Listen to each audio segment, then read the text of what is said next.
all your instruments, plugins, sound pack, and everything is going to be dropped down. You'll be able to click on FL keys, the bass snare that we added. It's just playing whatever that is on the pattern. So now let me switch it to song and if you don't like a particular sound or you want to change your plugin, you just have to go to the channel rack, click here to see all your instruments. If you group any instrument, of which I'll teach you how to group it later, but if you add any audio file to the playlist, FL Studio automatically groups that. So sometimes you may just open the channel rack and you just see audio that's there. So what you just have to do, don't panic, just have to go to the channel rack. You see this place right here where the arrow is, you click on it, all, you see everything. So there's something I said I wanted to do. Okay, if you want to change, let's say this piano now is sounding too dumb, it's sounding too somehow, so let's just change stuff. There are a lot of stock plugins here that you can just mess with. So if you want to do that, you're going to click on replace, and now you can pick any of your plugins that you've added that is here. So let me use another stock plugin, sorry. Oh my goodness, I guess it's the bean side at, you understand. So let's go to keys. You have bass, you have presets, a lot of presets that you can test. One that is actually really nice if you want to, let's say if you don't have a MIDI keyboard and you are using your laptop, you can use your keyboard to even play notes. All you just have to do is to click on this button right here. You see a keyboard and a keypad. You just have to click it. Make sure it's on. Then if you press any letter on your keyboard, it's going to play it. So this is the preset that we clicked on. So you can click on this. Nah, that one is not nice. But there's one I actually like, is the waterfall. Is also in some of my piano beats. So when you click on it, you have this cool keys. You understand? And what I just pressed was I pressed E, A, and C to have the A minor chord. Then I went to D, G, and B to have the G major chord. So it's like, so now let's see how it sounds now that we've replaced it. Let's play only the pattern first, then we'll switch it to the playlist where we have a shaker and a kick.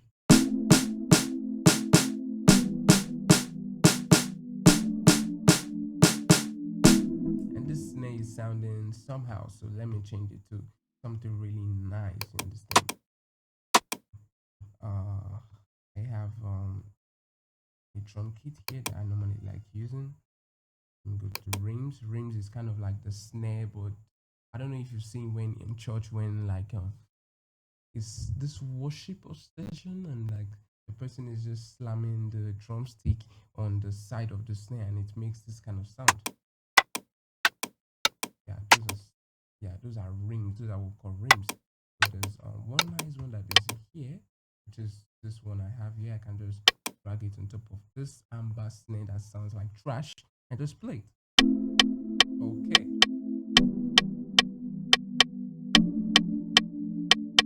Now let's switch to the playlist.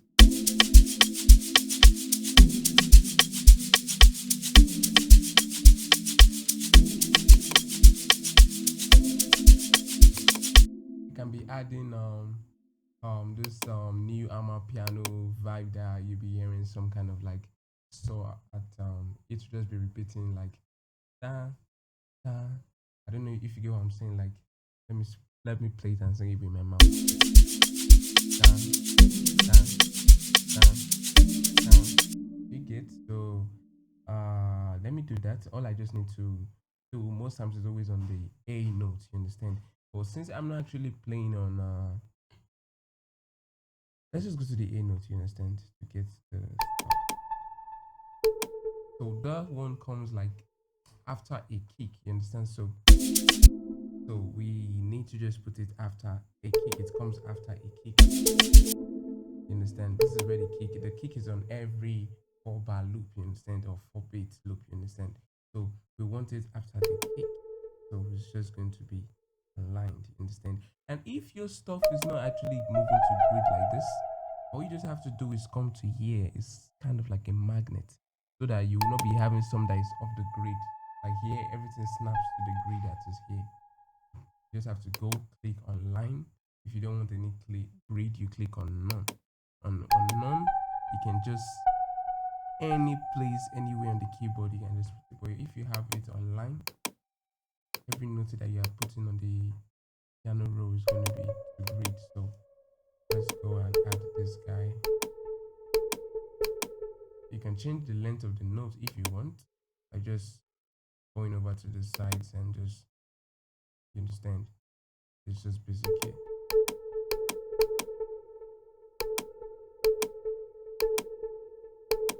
I'm just putting the note after every kick.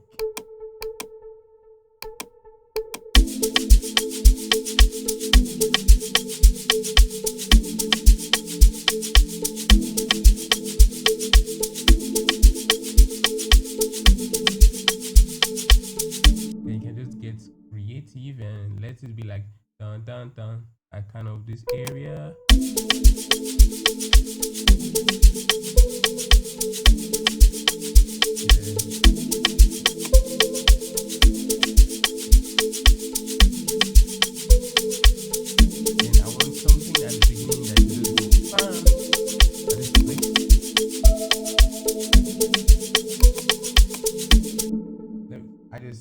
I'm just getting really creative with this thing. Like, it's just with your ears and just move with the vibe. There is no actual rule to making stuff. I think maybe it's actually good for you to actually have idea on piano and how to actually play keys. Because when you're actually good with that, you are going to be fluent. You understand? You need to learn chord progressions, just practice at home. Just do it. You understand? Just do it. Just go to a piano, or maybe you should have or start taking piano lessons if you're not really advanced or good in piano progressions. So look at what I just did now. By just getting creative. It's not like there is a rule for me to do or this is how it should be done. That is creativity.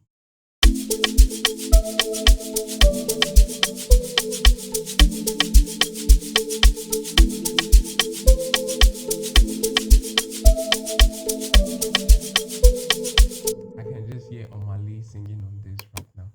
That is just basic it. So this one that we have here under where you have the play, start from the beginning. You have your record button here if you want to record when you are playing stuff like that. Let's say on the drums, and you just want to, let's just record some random stuff, but let's switch it to the pattern. Let's just record some random stuff. All you just have to do, and which is really safe for you, is to make sure this countdown is on. You see it here, 3, 2, 1. Make sure this countdown is on. Make sure that this blend recording means that when the stuff is actually starting again, or when the loop is starting again, or when it's going back to the beginning, anything you play is going to add. But if you don't want it like that, that when it's starting again, you're going to create another pattern. I'm going to show you, but I'm just trying to explain this to you. You just have to keep this off. So I love to improvise and like later delete some parts. So I like this on. And loop recording, what this does is that once you have reached the end of the pattern or the end of the loop, it's just going to stop. Everything is just going to stop instead of going back to the beginning. So that going back to the beginning while recording is because this is on. So let me off this with this too, and let me show you how it is.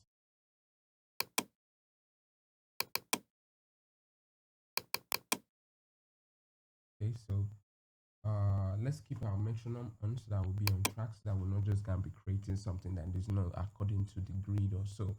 So let's start. Make sure this I don't know if you have a MIDI keyboard, but if you don't have, make sure this button is on so that you can be able to use your keyboard, your laptop keyboard, your keys to actually play instruments. So let's go.